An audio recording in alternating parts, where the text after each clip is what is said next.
some of it is a perception issue, and this is something that I will be 100% frank and honest with, because there's no denying it. First and foremost, I need to say that I do not believe that showing skin or expressing sexuality or anything like that is inherently a bad thing or something you should do. Not at all.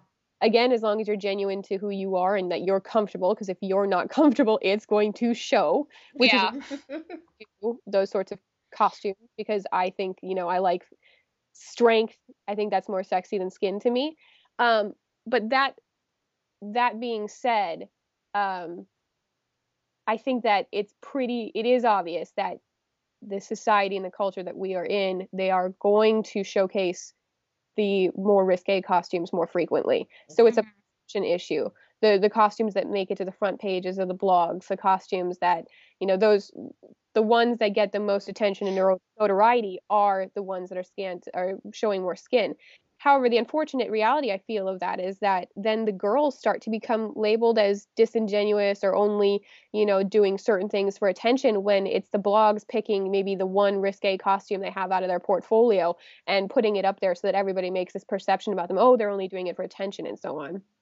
When if you look at some of these girls' portfolios, and they have tons of costumes, and some of them are super conservative, some of them are more risque, some of them are in the middle, but they're all costumes and characters that they absolutely adore. So more, that's why I do a cos blog for Game Informer when I have time. I've fallen behind the last couple of months. I need to catch I was gonna say, I haven't seen it in a little bit, but I know. So I need to get caught up, but I go out of my way to try to handpick more male cosplayers, because we need to showcase more of the guys hobby. And then two, I try to showcase a lot more diverse cosplay. So again, I don't have an issue with sexy cosplay. I don't have an issue with super conservative cosplay. I like to see more diversity in cosplay, and I think that our kind of geek culture tends to gravitate, unfortunately, more towards a singular type of cosplay. So let me ask you guys, because I've listened to some of your podcasts, and it's obviously got, the whole feminist angle. So, once in a while, I don't know if you guys saw this, it was quite a while ago, but I was really having some trouble with Lexi and her, she sleeps around, and it's like part of her personality.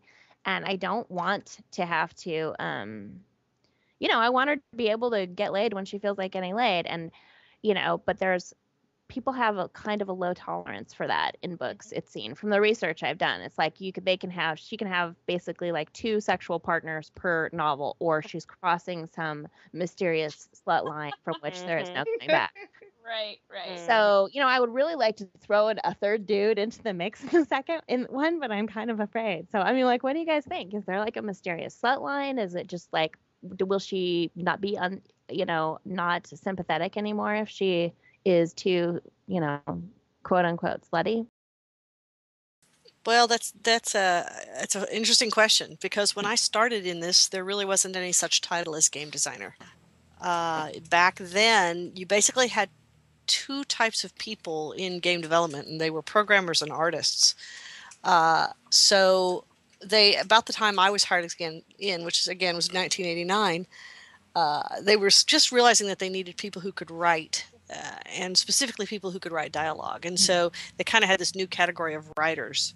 And so I was initially hired in under the job title of a writer, but really what I was doing back then was little to no different than the design work I did today. Well, it's a real interesting thing. This is, of course, it's not a simple question. There's a lot of reasons why, and it's not always. Everybody wants to jump to, well, that's because the games are only for guys, and so there aren't any girls playing it. So why would girls want to make them? But it's actually, we're seeing that a little bit less, because we have the whole rise of the social gaming and the Facebook gaming, which is predominantly female. And we're having more and more young women that are growing up playing games. So we're seeing that's less and less of an obstacle. But what the really weird thing is that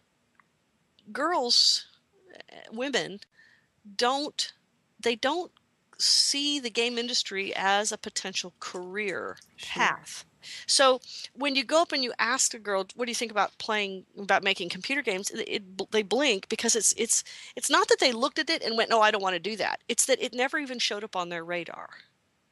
It's something they never considered. And so we've got this tremendous outreach. And this is part of why Women in Games was International was founded, is we really need to do quite a bit of outreach and let girls know, let them see women in the industry, let them see role models to say, yeah, look, there is a place for girls in games. And we want you here. And a raise, basically, we have to do a lot of awareness raising.